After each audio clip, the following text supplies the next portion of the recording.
안녕하세요. 오늘은 6월 21일 금요일이죠. 마태복음 6장 19절에서 23절입니다. 오늘의 강론의 제목은 하늘의 보물이 있다. 하늘에 있는 보물을 말씀드리겠습니다. 제자들에게 자신을 위해서 보물을 땅에 쌓아두지 말고 하늘의 보물을 쌓으라고 그랬어요. 왜? 땅에서는 좀 먹고 또 도둑들이 훔쳐가기 때문에 그렇다는 거죠. 하늘에 쌓으면 좀도 먹지 않고 도둑도 못 들어온다는 거죠. 훔쳐가지 않는다는 겁니다. 보물은 바로 너의 마음에 있다. 그러니까 보물이 있는 곳에 너의 마음도 있다는 거죠. 눈은 몸의 등불이다. 눈이 맑으면 온몸도 환하고 눈이 성하지 못하면 온몸도 어둡다는 거죠. 그렇기 때문에 너희 안에 빛이 어둠이면 어둠이 얼마나 짙겠느냐고 말씀하세요. 보물을 땅에 쌓아두지 말라는 말씀. 보물이라는 용어는 재산을 의미하지는 않아요. 살고 일하면 재산이 필요하잖아요. 그죠? 반대로 보물은요, 창고에 숨겨져 있죠.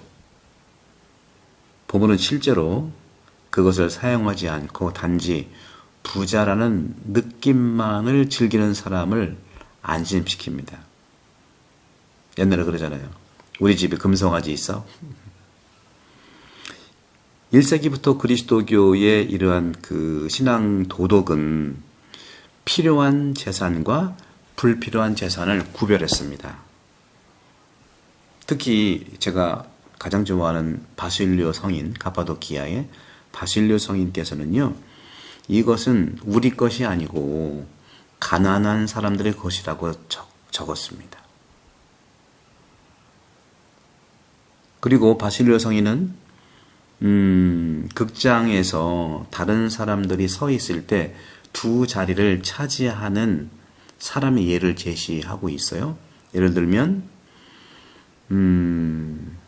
예치한 돈, 예금한 돈이죠. 예치한 돈은 사용하지 않더라도 미래의 질병이나 또 갑작스러운 상황, 운세, 반전이 있잖아요. 그죠? 그리고 어려운 시기 등에 유용할 수 있다는 겁니다. 당연한 일이죠.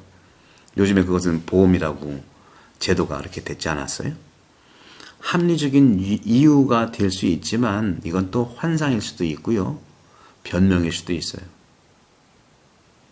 가장 쉬운 것은 돈이 나를, 즉 우리를 보호한다는 거. 다시 한번 우리를 구원하는 힘이 있다는 것을 스스로 확신하는 거예요. 이게 얼마나 우리가 오해되는 생각입니까? 돈이 나를 보호하고 구원한다는, 그러니까 어느 정도 일본은 수긍이 돼요. 돈이 있어야 우리가 좀 오늘날에서는 정말 삶을 영위하는 건 당연하죠. 그러나 돈이 모든 걸 구원한다. 행복의 모든 중심이다. 그렇진 않습니다. 교부들은 이러한 태도를 뭐라고 했냐? 우상숭배라고 했어요. 우상숭배. 우상숭배는요, 인간의 손으로 만든 신상이 하느님의 힘을 가지고 있다고 믿게 만드는 거예요. 만몬에 대한 것도 내일 나오죠. 재물. 복음에 나오는 부자조차도 이 생명, 즉 삶과 죽음이 하느님의 손에 있다는 사실을 망각한 채 풍성한 수확이 이 땅에서 행복한 삶을 보장해 줄 것이라고 믿었어요. 그게 루카복음 12장 16절에서 20절이죠. 오히려 오늘 주님께서는 너희를 위해서 보물을 하늘에 쌓아두라고 그랬어요. 표현은 은유적이지만요, 의미는 아주 간단합니다. 성 요한 크리스토토모 요한 금구성인은 자선에 관해 말할 때 이를 구체적으로 설명합니다. 우리가 가난한 사람들에게 주는 돈은 마치 이 세상의 은행에서 우리가 사랑으로 준 모든 것을 영원성으로 잃지 않을 것 같다는 거예요. 그런 다음 요한 금구성인은 다음과 같은 말로 결론을 내립니다. 사람은 자신이 준 것만을 소유할 수 있다는 거예요. 뜨끔뜨끔하시죠? 저도 그런데요. 내가 누군가에 준 것만, 바로 준 것만 내 거라는 거예요. 참 기가 막히죠. 내 것이 돼야 내 건데 내가 너한테 준 것이 내 거라는 거예요. 대단합니다. 무소유죠. 모든 선한 일은 하늘 창고에 쌓인다는 겁니다. 저도 이제 어렸을 때 수녀님들이 이제 우리 주일학교 때 여러분들 착한 일 하면은요, 착한 일 하는 선물이 하늘에 쌓여요. 그때는 생각했어요. 내가 착한 일 했는데 하늘에 쌓이면 내 게 아니잖아. 그런 이제 어린이 같은 생각을 했는데, 바로 요한 금구성인의 말씀이지요. 신학자들은요, 우리가 영원히 모으게 될 이 공로, 다시 말하면 모든 사람이 접근할 수 있는 공로에 대해서 말합니다. 이러한 공로는 면죄부라든가 면벌부죠. 정확히 말하면 대사죠. 대사. 다시 말하면 교우들, 미신앙인들의 공로를 통한 죗값, 그 면제에 대한 설명을 제공하는 것이죠. 그래서 제가 이제 예성심성월 특별 강론 때 말씀드린 것처럼, 자기가 잘못한 거 자기가 물론 기억해봐야죠. 하지만 오늘날 누가 누구의 죄를 정확히 졌다고 누가 판단할 수 있겠습니까? 법률가들이 그렇게 할 수가 있겠습니까? 어느 정도는 법의 기준에 따라 살 수는 있어요. 법을 무시하자는 게 아니에요. 그러나 그 법은 기술자들에 의해서 없는 거 만들고 있는 거 없애는 거예요. 이게 현실이라는 거죠. 이건 근본적으로 인간의 마음을 얘기하는 겁니다.